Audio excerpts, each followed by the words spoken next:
My name is Camille Tran, 29, an MBA graduate from Boston University. That night, during the graduation dinner I paid to host at my mother's house, my 8-year-old nephew, my sister's son, pushed his plate toward me and said, "Mom says you should serve, not sit and eat." The whole table burst into laughter. I simply stood up, took my coat, and walked out of that house forever.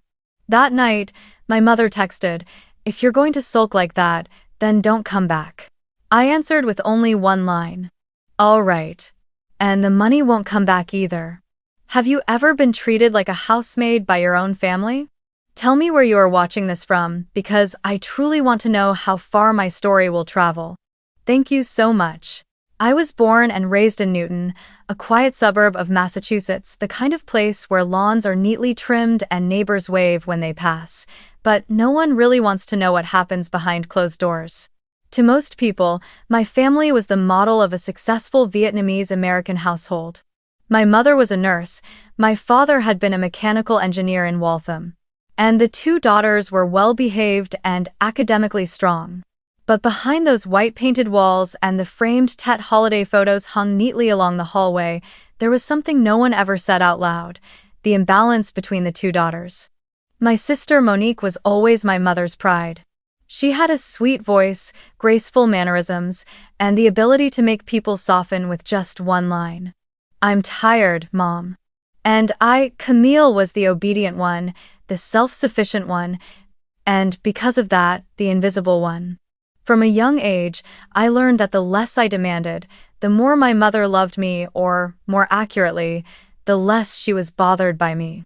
I still remember Lunar New Year when we were kids, the tiny kitchen thick with steam rising from the pot of bainchung, and my mother yelling over the boiling noise. "Camille, wash all those dishes, hurry up. Let your sister watch the baby." Monique was only 15 at the time, but she was already used to sitting and watching other people work. She smiled, bit into a piece of coconut candy, lifted the cat into her lap and whispered, "I have to watch the cat or it'll ruin the offerings." I knew full well no cat was going to ruin anything, but my mother nodded in agreement, and I went back to soaking my hands in cold water. On those nights, when everyone wished each other a Happy New Year, I silently wished that one year I would be allowed to sit and eat with everyone instead of standing behind the sink listening to the sharp clatter of dishes. When I was 14, my father died suddenly of a heart attack. The house, already heavy, seemed to collapse further. My mother fainted from crying, Monique wept until she lost her breath, and I stood in the corner of the living room holding an old family picture, my eyes burning. When I finally burst into tears, my mother turned to me, her voice hoarse but still razor-sharp, and said, "Stop crying. You have to be strong so your sister can lean on you." I remember nodding, even though all I wanted was to scream that I had just lost my father too, that I was still just a child. But instead, I stayed silent. From that moment on, I understood that my role in this family was not to be a child to be loved, but to be the pillar, the beam that kept everyone else from collapsing. Through high school, I buried myself in studying to the point that I barely had any close friends. When Monique dropped out of school to marry a man my mother described as a stable provider in Worcester, I said nothing. I only remember helping my mother prepare the wedding, cleaning the living room, and folding blessing envelopes for my sister. When she divorced 2 years later and returned with her little son Ethan in her arms, my mother turned to me again. "See? You have to love your sister, she has suffered enough." I nodded again, like muscle memory. From then on, every time my mother asked me to watch Ethan, I heard the same line echo in my head. "Your sister suffers, so you must be stronger." And in my mother's dictionary, being strong meant no complaints, no demands, no sadness allowed. I grew up with the sound of comparison as background noise. When I earned my high school scholarship, my mother said, "Good, you're smart. But your sister has a kind heart." When I got into Boston University, she said, "Your sister gave birth to Ethan, that is true blessing."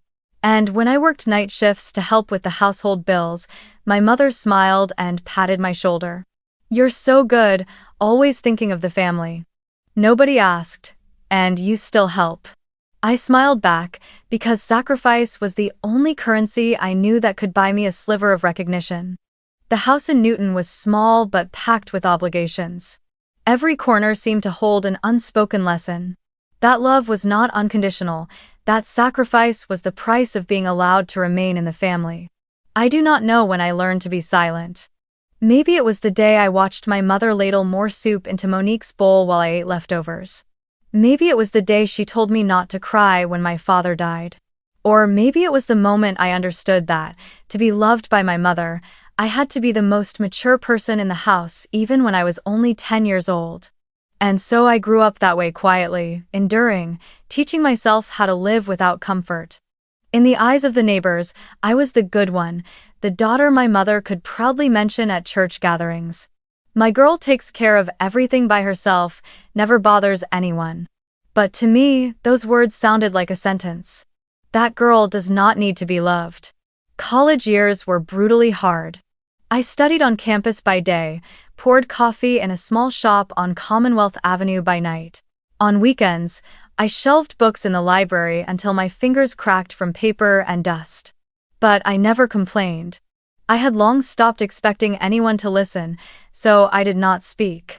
I only told myself, push a little more, things will get better.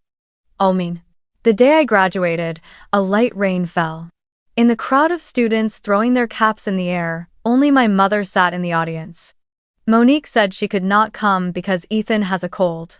My mother held my hand and said the first words I ever heard from her that resembled genuine praise. You did well. I remember smiling, though there was a hollow space in me because I could not tell whether she said it out of pride or out of relief that I had never needed anyone. After graduation, I landed a marketing position at a small tech company in Cambridge, right along the Charles River. It was the first job that ever made me feel like I had value. At least there, my effort was translated into numbers, into results, into recognition. I worked past the clock, joined every project, wrote reports until midnight, hoping that if I became good enough, I would finally be seen not just as the obedient child, but as a person. With my first paycheck, I sent my mother $800. I had intended to help her just once, enough to cover utilities, but like everything else in my family, it became a routine. I'm only using it to help Monique pay Ethan's tuition, she said. Your sister is still job hunting, you know that. I nodded, believing I was doing the right thing. I never asked again, and I never truly knew where the money went. I only knew that if I sent it a few days late, my mother would text, "Did you forget something?" As if my obligation was a bill with a due date. My company grew quickly. I got a raise, a promotion. But the more I succeeded, the more drained I became. I worked 10 hours a day, then came home alone to my small apartment in Somerville. At night I made instant noodles, opened Netflix, never finishing a single episode. My phone kept ringing, my mother, my sister, and sometimes even Ethan, calling to show off a new toy that Mom bought. I smiled and asked, "Do you like it?" He said, "Yes." Mom said it's because Aunt Camille bought it. I went still, realizing that the 8-year-old had already begun to misunderstand the nature of kindness, that my money was an expectation, not a gift. Sometimes I allowed myself a single day off. But the moment I disconnected from work, the phone would ring again. "Camille, Ethan needs a summer program. Can you help?" Or, "Your sister's house is leaking, can you send a bit more?" At first I still said okay, because some part of me believed it was my duty. But slowly, I began to realize something frightening. I could disappear from that house for months, and the only thing they would remember about me was the transfer. I used to think I was the only one who managed to stand in this family. The only one who went to college, who had a job, who rented her own place. But then I realized I was merely the pillar holding them up so they never had to stand on their own. Once, when I visited home on a weekend, Monique was watching TV with her feet up on the table, while my mother was peeling fruit for her. I walked in and set a bag of groceries on the counter. My sister smirked, "You're always busy, must be rich by now." I joked back, "Not rich, just getting by." My mother cut in, "But you're still single, no kids, what are you going to spend that money on?" Helping your sister is good karma anyway. That sentence froze me. I don't remember what I said after that, only the feeling of something tightening in my throat. Since when did I become obligated to provide, simply because I had no one else to carry? That night, I sat alone in my old room, the walls still beige, but my graduation photo had been replaced by a picture of Monique and Ethan. On the desk, the frame of me and my father from childhood had been pushed into a drawer. I opened it and wiped the dust from the glass, feeling as though I was touching a part of myself that had been buried. I wondered, if my father were still alive, would he have allowed this? In the months that followed, everything became clearer. Monique wasn't looking for work because you already take care of it. My mother never urged her to because your sister has suffered enough. I sent money with the consistency of machinery. Until one day, when a bank transfer failed because I mistyped the account number, my mother texted immediately. "You're late.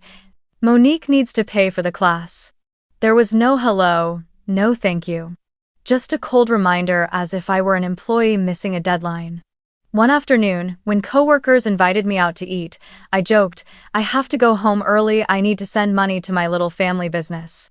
Everyone laughed, thinking I was exaggerating. But I knew there was nothing funny about it. I was becoming exhausted, not from work, but from the feeling of being drained without anyone noticing. I did everything to keep them together, but they were the very people who made me slowly lose myself. Every night I wondered, if I stopped sending money for 1 month, would anyone still call me?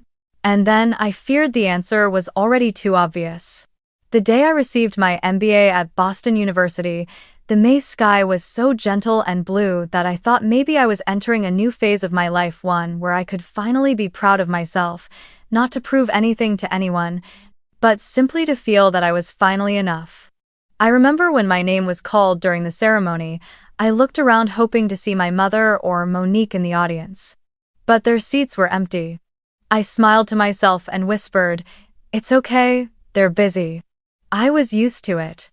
After the ceremony, while my friends took photos with their families, I took pictures alone, holding my diploma with a smile, hearing the wind pass through the empty space inside me. That evening, I drove back to Newton, stopped by the store, bought flowers, wine, and ingredients for the dinner. I called my mother and said, "I want to host a small celebration at home, just family. I'll cover everything." My mother replied in a flat tone, "If you want. But don't make it complicated, your sister is tired." I only smiled, thinking that maybe this was a chance for us to finally sit down together and speak decently for the first time in years. I wanted Ethan to see that his Aunt Camille was not just the person who wired money, but someone who had achieved something meaningful, something he might one day dream of too. That day, I arrived early. My mother's house was the same pale yellow walls and the lingering scent of weekend incense in the air. I set the table, plated the food, hung the balloon banner that read, "Congratulations, Camille," which I had printed and cut myself. My mother stood nearby watching, occasionally pointing things out. "Don't put too many savory dishes, your sister can't handle spice. And remember to leave a portion for Ethan." I nodded, swallowing the urge to say that today I was the one who should be served. By 7 p.m., everything was ready. My mother sat and waited, and I sat with her, just the two of us. Near 8, Monique finally arrived, holding a box of supermarket pastries, her voice loud and casual. "Sorry, traffic was crazy." Ethan was tired, we had to stop at McDonald's. The boy walked in, flung his shoes on the floor, and immediately asked with a frown, "Aunt Camille, did you buy me a present?" I smiled and said, "Today is my graduation party, you owe me a present, actually." He pouted and turned to his mother. "Mom, she didn't buy anything." Monique only shrugged and, half joking half not, said, "She's always saving money. Don't make her upset." My mother and Monique laughed together, and I stayed silent.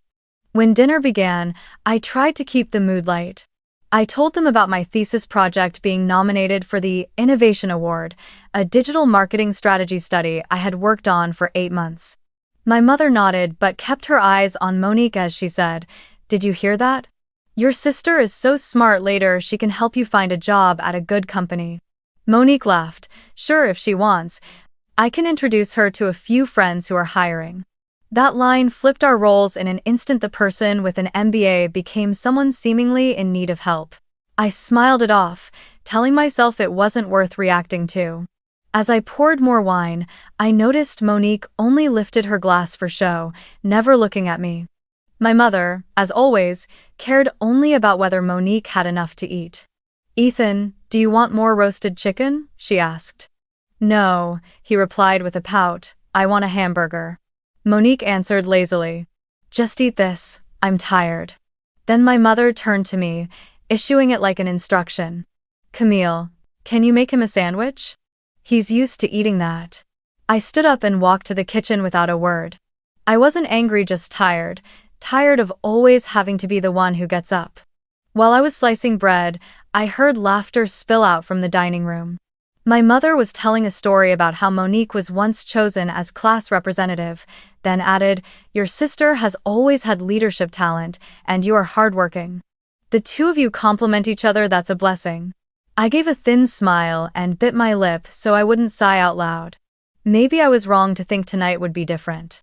When I returned to the table, Ethan pushed his plate toward me and said in a clear, sharp voice, "Aunt Camille, Mom said you should serve, not sit and eat."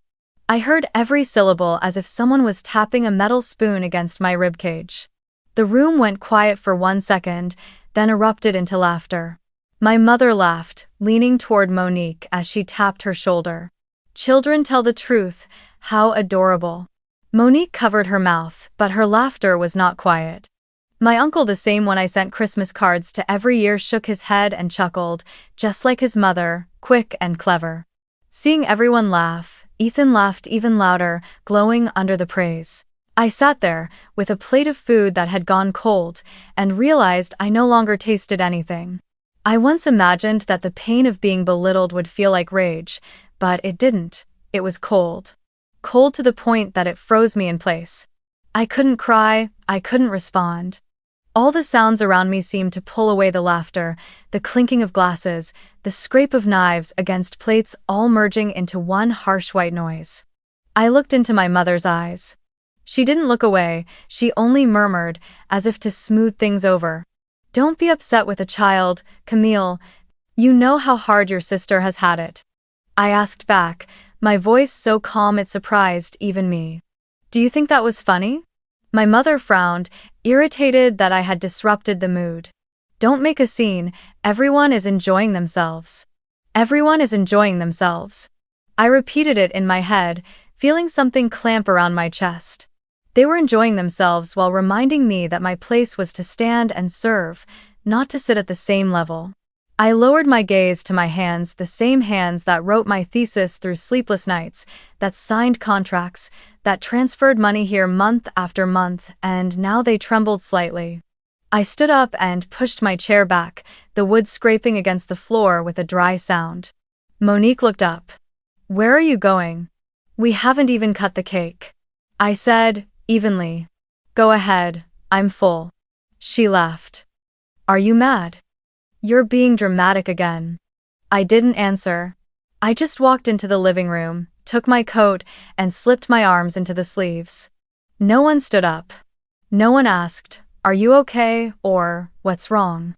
They continued the dinner, the clinking of spoons, the overlapping laughter. I opened the door, the night air rushed in, sharp and cold, as if the world itself wanted to push me out faster. As I stepped off the porch, I heard my mother call from behind. "If you're going to sulk like this, then don't come back." The words were soft like vapor, yet they cut through my back like a thin blade. I didn't turn around. The door shut behind me, and the click of the lock sounded final, like a period at the end of a sentence. I walked toward my car, my shoes striking the concrete, each step heavy and deliberate. I didn't cry. I thought I would, but I didn't. This kind of pain comes without tears. It leaves only a hollow space, as if someone had pulled all the air out of my chest. I sat in the driver's seat and looked through the window. Inside the house behind me, warm yellow light spilled through the curtains, casting the shadows of people still moving. I saw Monique handing the cake to my mother, saw my mother bending down to cut the first slice. They were still eating, still laughing, as if my absence had never existed. I started the engine. The soft rumble blended with the steady beat of my heart. I didn't know where I was going. I only knew I couldn't go back. I drove past the narrow street lined with maple trees, past the familiar houses. Every home glowed with light, every window held the reflection of families gathered together. And I, the one who had done everything to keep my own family intact, had nothing left but the car and the road ahead. Stopped at a red light near the Harvard Bridge, I lowered the window. The night wind rushed in carrying the faint scent of the Charles River and the salt of tears I hadn't realized had fallen. I asked myself, am I being too sensitive, the way my mother always claimed? Or have I endured for so long that I can no longer recognize where hurt stops and harm begins? I glanced in the rearview mirror, my face reflected in the streetlight, my eyes swollen but unmoved. I replayed Ethan's words, clear and cruel. Mom says you should serve, not eat. A child doesn't invent a line like that. He heard it from adults, from his mother, from the same woman who raised me. And I understood then that I hadn't been insulted by a child, I had been humiliated by the generation that taught him to look down on me. When the light turned green, I kept driving.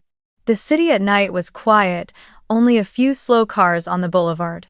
I stopped at a gas station, turned off the engine, and sat there for a long time. In my pocket, my phone vibrated, a new message from my mother. If you're going to sulk like that, then don't come back. I stared at the screen, my hand trembling, then replied with only 2 words. All right then. I sat in the car long after sending that message, just those 2 short words. All right then. But inside those 2 words were 10 years of endurance, 10 years of being a shadow in my own family. I thought I might feel relieved after sending it, but I didn't. The first sensation was silence. Not peaceful silence, but the kind that follows after all the air has been sucked out of a room, leaving only the emptiness between me and memory. I opened my phone and reread my mother's last text again. If you're going to sulk, then don't come back. No. Are you okay? No, I'm sorry about what just happened. Just a cold directive, as if I were a rebellious child who ruined a party. I hovered my fingers above the screen, ready to type something, then stopped. In the end, I added one short sentence, one I knew they would never forget. And the money won't either. Less than a minute later, my phone started vibrating non-stop. My mother called first, I left it ringing, then Monique called. Then my uncle. With every ring, my heartbeat thudded harder, not from fear, but from the realization that they only reached for me when what they needed was gone.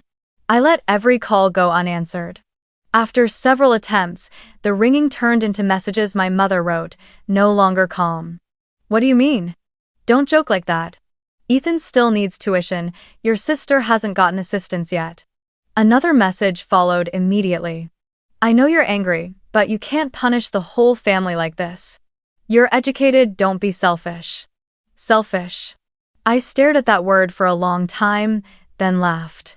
Me, the one who had worked all these years to send money home, who covered every bill and every summer class for Ethan, now being called selfish simply because I dared to say enough. When the phone rang for the 12th time, I switched it to silent and opened my banking app. The family support account appeared at the top of the list. I looked at the remaining balance, the last few $100s of the month. I tapped recurring transfer, and there it was, the familiar line, $800 monthly. Recipient: Linda Tran. Beneath it, the note I typed 3 years ago, for family support. I tapped the little pen icon and deleted each character. For family disappeared. I took a breath and pressed cancel recurring payment. The system asked, are you sure you want to stop this transfer? I tapped yes. A notification appeared, recurring payment canceled successfully. Just a single tap, but I knew I had just ended a cycle I once believed was my duty. Right after, I opened the secondary account, the one I had been helping my mother manage for emergencies. I logged in, changed the password, and withdrew the entire balance into my personal account. When the transfer completed, a message appeared, account access revoked. In my head I thought, at last, I can breathe. When I locked the phone, silence filled the car. Outside, rain kept falling lightly against the windshield. I turned on the interior light and looked in the mirror. My face reflected back pale, tired, but strangely calm. I no longer felt guilty. I only saw one truth with absolute clarity. I had spent my whole life trying to buy their love, but they were never selling it to me. The phone lit up again. A message from Monique. You need to stop whatever you're doing. Mom has been crying all night. This house is a mess because of you. All because you refuse to understand other people. I read it, but didn't answer. The next message came from my mother's number, but the tone was different. It was Ethan. The message contained only one sentence. Aunt Camille, Mom said you have to apologize. I set the phone down on the seat, leaned back, and closed my eyes. In my head, I heard his voice from tonight repeating, "You should serve, not eat." Even an 8-year-old had already learned that love comes with entitlement. About 10 minutes later, the phone rang again. This time, it was my uncle. I let it ring a few times, then powered the phone off altogether. The car sank into darkness, with only the sound of rain tapping the roof. I rested my head against the seat, feeling as if I had just shut a rotten door that should have been closed years ago. The next morning, I woke early, made coffee, and, for the first time in years, I didn't reach for my phone the moment I opened my eyes. I opened my laptop and tried to jot down some work notes, but my mind wouldn't settle. Part of me was uneasy, not because I feared their anger, but because I wasn't used to the silence. For 10 years, my life had revolved around calls, requests, invoices followed by shallow thank yous. Now there was nothing. I took a sip of coffee. The bitterness spread across my tongue and, strangely, it made me feel more alive than I had in a long time. Around noon, when I turned my phone back on, I saw nearly 30 missed calls and 15 messages. One notification stood out from the bank. Shared account access requested by Linda Tran has been declined. I knew my mother had tried to log in and failed. I could picture her panicking, calling Monique, the whole family gathering to decide what to do next. I felt hollow, but not hurt anymore, just a silence that had finally ripened. In the afternoon, I went to the post office to file a formal address change. No more mail sent to my mother's house. I stood there waiting for the clerk to print the confirmation and realized my hands were still trembling slightly. Maybe because this was the first time I had cut a cord for real, not just with words. The first time I chose myself instead of playing the role of the strong one so your sister can lean on you. Nah. That night, I went home, turned on the kitchen light, and cooked a simple meal: white rice, salmon, and steamed vegetables. There was no one to set the table for, no one asking me to get up and fetch something else. I ate slowly, listening to the gentle tap of the knife against the plate. A quiet meal, something that might seem trivial, but to me, it was the sound of freedom. After cleaning up, I opened the window. The wind from the Charles River blew in, cold and damp. I inhaled deeply, letting that cold mist fill my chest. My phone lit up again, this time only one line from my mother. "Are you trying to kill me by doing this?" I looked at that sentence for a long time, then pressed delete. No reply. None needed. I had paid long enough for a love they never intended to give me. That night, I wrote a single line in my journal. I did not abandon my family. I only stopped paying people who never considered me part of it. And then I closed the notebook, turned off the lights, and for the first time in years, I slept without dreaming of someone calling my name. 2 days after I cut all support, my quiet world began to crack open. It started with a small notification on my phone. A college friend sent me a link with the message, "Have you seen this? It's spreading fast." I clicked it. My stomach dropped. On the screen was a public post from Monique with an old picture of me and Ethan from his birthday last year. The caption, written in a wounded tone, read, "It breaks my heart that the person I always leaned on could abandon an innocent child over a bruised ego. My sister, the one everyone thinks is perfect, cut ties with the whole family and stopped supporting our elderly mother and my son. Anyone who knows how hard it is to be a single parent will understand this pain. Ethan has been crying, thinking his aunt doesn't love him anymore. Below it, hundreds of comments poured in like a storm. How can someone be that heartless? Educated, but no compassion. What's the point of success if you forget your family? Some people even tagged me by name. Isn't the girl in this story working in Cambridge? Marketing manager? Shameful. I kept scrolling, my heart pounding harder when I saw Monique had even posted a screenshot of my company email full address visible with the caption, "If anyone has kindness in their heart, send her a message."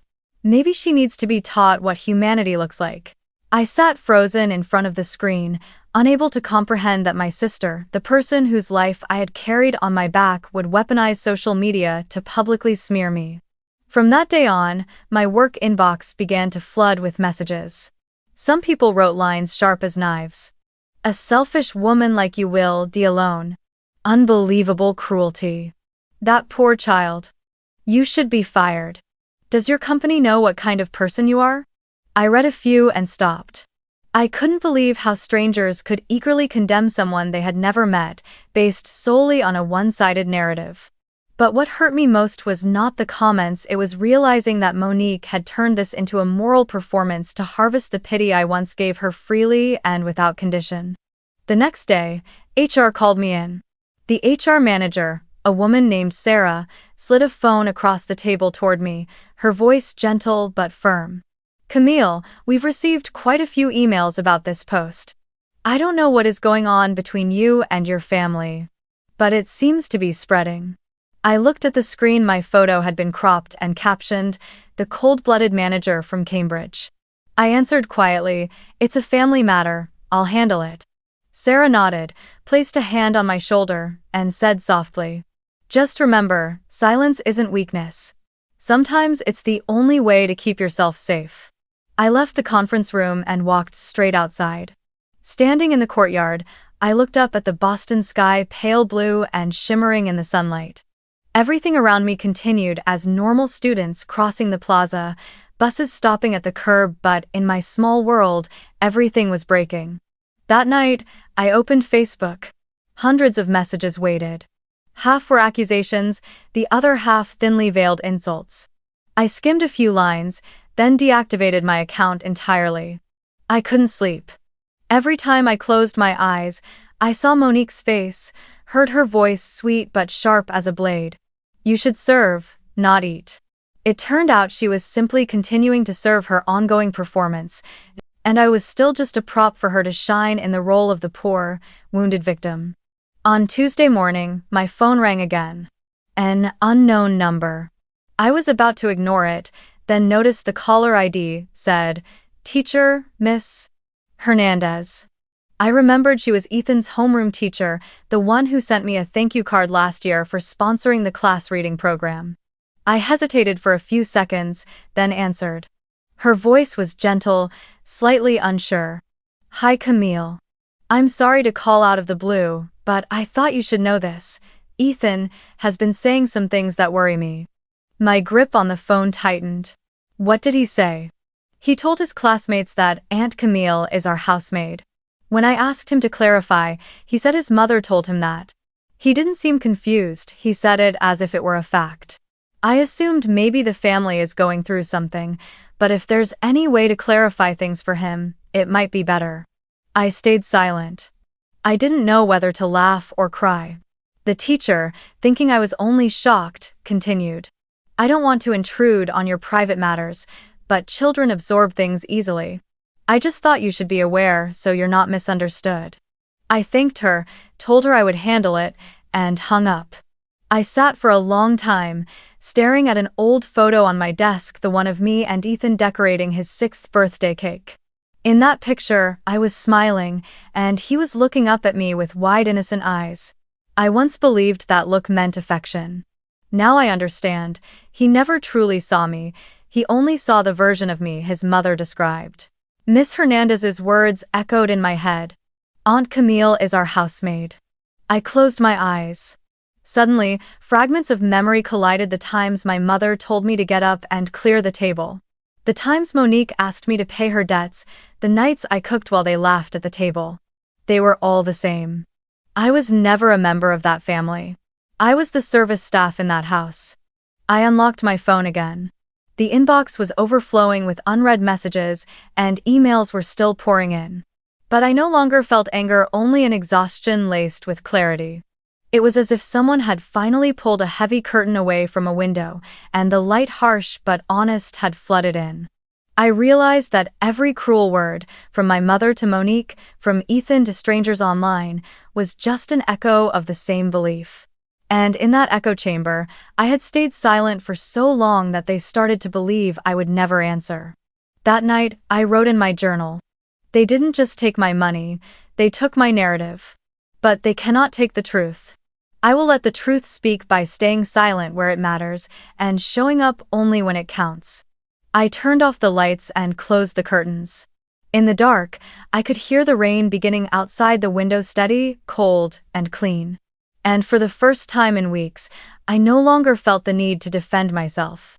Because I understood sometimes their lies about you matter less than the fact that you know who you are. I did not expect the first phone call the following week to be from my grandfather. Ron, my father's father, had lived alone in Maine for years. After my father's funeral, he almost cut off contact with my family entirely, sending only a Christmas card each year, brief, handwritten in a slanted script, always ending with the same line. "Keep yourself intact, Camille." I used to think he didn't care. In truth, he may have been waiting for the day I became brave enough to understand that he had been watching in his own quiet way. The call came on a Saturday morning as I was brewing coffee. His voice was still deep, slow, slightly raspy, like wind moving through pine trees. "Camille, it's me. May I come see you?" I froze, almost spilling the coffee on the counter. You know about everything?" I asked, my voice unsteady. He let out a quiet, warm laugh. "The whole town knows by now.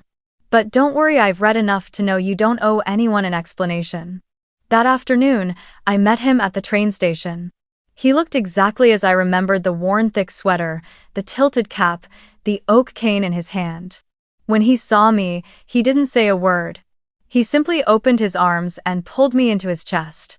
The scent of pine, old menthol tobacco, and the warmth of his hands almost made me break down. We sat in a cafe near Harvard Square, afternoon light spilling through the window, quiet and gentle. He ordered himself a black tea, then looked at me for a long time. "You are still like your mother when she was young, always believing you must please someone to be loved." I bit my lip and tried to smile. "Maybe I am like her, but I doubt she would agree." He nodded and said softly, "That's fine. Her generation grew up afraid of poverty. They think love must come with sacrifice. But you don't have to inherit that." We sat in silence for a moment. Rain began to tap against the window. He reached into his coat and took out a thick, worn brown envelope and placed it in front of me. "I've kept this for a long time. Now is when you need it." I frowned. "What is it?" He smiled and nudged it toward me. "A savings account. I opened it when you started college. Put in a little each month.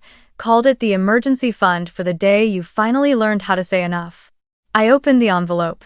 Inside was an account statement and a local bank card from Maine. I stared at the numbers, then looked up, my eyes burning. You've been doing this since when?" He turned to the window, his voice low. "Since the day I saw you washing dishes alone in the kitchen when you were 13. The whole family finished eating and went to the living room to watch fireworks, and you were still standing there. I knew then. If no one teaches you how to say enough, I must save something for the day you teach it to yourself." I clutched the card in my hand. For so many years, I had forgotten there was still someone who saw me. He continued, "I didn't interfere back then, not because I didn't care, but because if I defended you at that moment, they would have made you believe the conflict was your fault. Now it's different. Now you're old enough to know the fault was never yours." I lowered my head and tears fell onto the back of my hand. He passed me a tissue, his voice still calm. "You've paid long enough, Camille. Now it's time for others to bear the weight of what they've done. I will speak to Linda and Monique. You don't have to." I started to protest, but he raised his hand. "Not to defend you, just to tell them that it is time to stop using the word family as a license to hurt someone. That afternoon, I drove him back to my apartment. He looked around and smiled. Quiet, good. You finally have a place that belongs to you. I made tea while he sat on the chair, looking at the wall where my master's degree was framed. You have done more than your father ever imagined, he said. But what I am proudest of is not that diploma, it is that you were strong enough to stand up when they expected you to kneel. I sat beside him and asked quietly, and them, what will you say to them? He sipped his tea, then smiled faintly. Nothing but the truth. I won't yell. I will simply ask Linda if she remembers who paid her hospital bill 10 years ago when she fell in the kitchen. I will remind Monique who filled out the enrollment forms for Ethan's online classes. People forget gratitude when they believe it was someone's duty. I only want them to remember once. I stayed silent. Inside me, there was warmth and ache at the same time. I knew that conversation would not change who they are, but at least, someone would speak on my behalf, not with rage, but with justice. As he prepared to leave, he placed his hand on my shoulder, bony, aged, but steady. You don't need to fight them anymore. Sometimes victory isn't in striking back, but in no longer being within their reach. Then he smiled, gentle but piercing. Now go live the part of your life you've postponed for so long. The money in that account isn't much, but it's enough for you to begin again without fear. I hugged him, tears breaking again. Thank you. I think I've never really had anyone on my side. He gave a quiet laugh and patted my back. I've always been here. You were just too busy surviving to look behind you. After I watched him leave for Maine, I stood on the sidewalk until the car disappeared. In my hand, I still clutched that old bank card. It felt like holding a ticket to freedom, not because of the money, but because of what it represented. For the day you learn to say enough, his words echoed in my mind. That night, I opened my laptop and logged into the new account. The balance wasn't large, but it was enough for me to understand this. I no longer have to live on money traded for affection. I closed the screen, opened the window, and let the night wind sweep in. Outside, the world was still loud, social media still full of noise, but inside my small apartment, for the first time, there was a gentle silence, the silence of someone no longer afraid of losing anyone. A week later, Ron called again. His voice was still deep and steady as always, but this time there was a firmness beneath it. Camille, this Sunday I want the whole family for dinner. At my house. It's time to end this. I stayed silent for a few seconds. My heart beat fast, a mix of fear and relief. Mom and Monique, they agreed? I asked. He gave a faint laugh. No one refuses an invitation from an 80-year-old man.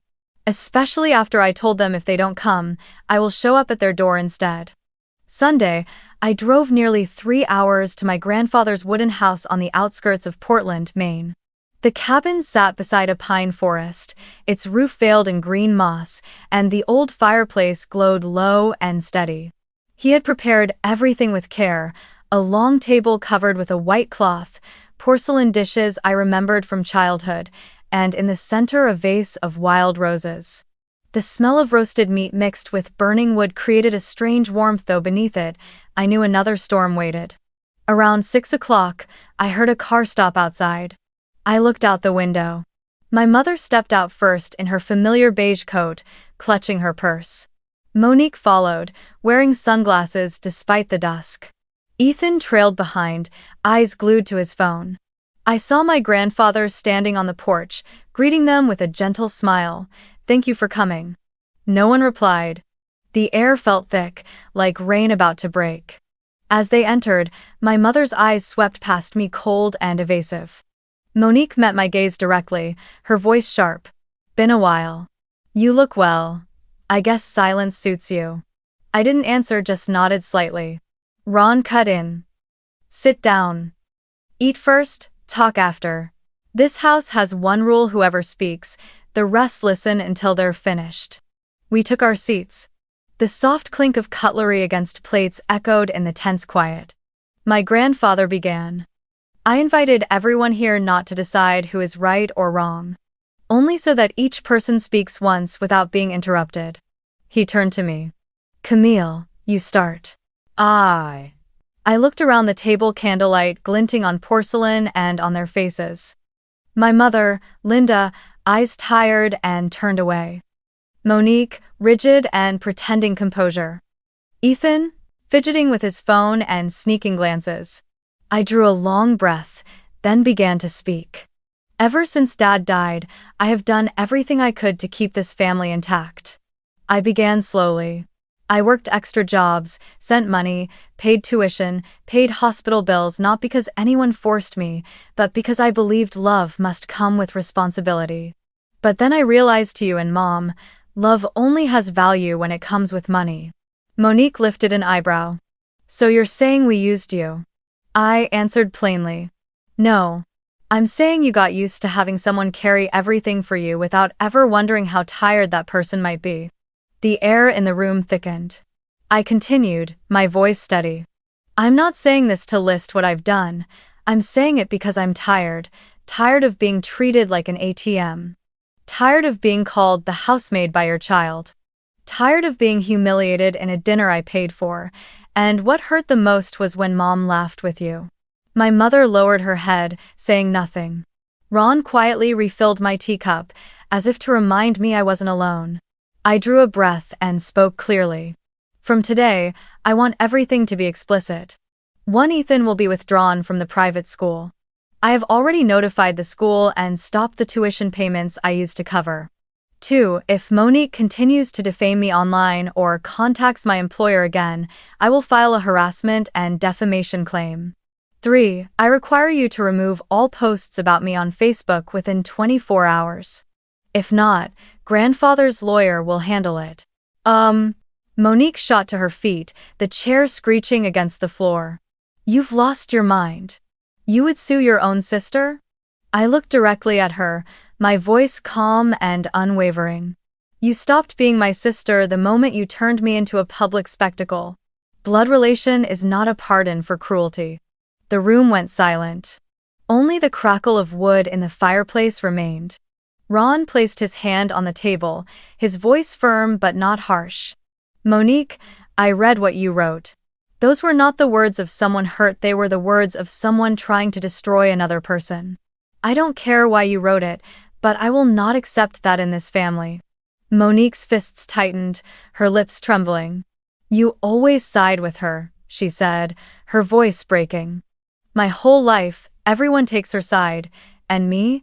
I had to be a single mother. Did anyone help me? Ron looked at her with sorrow in his eyes.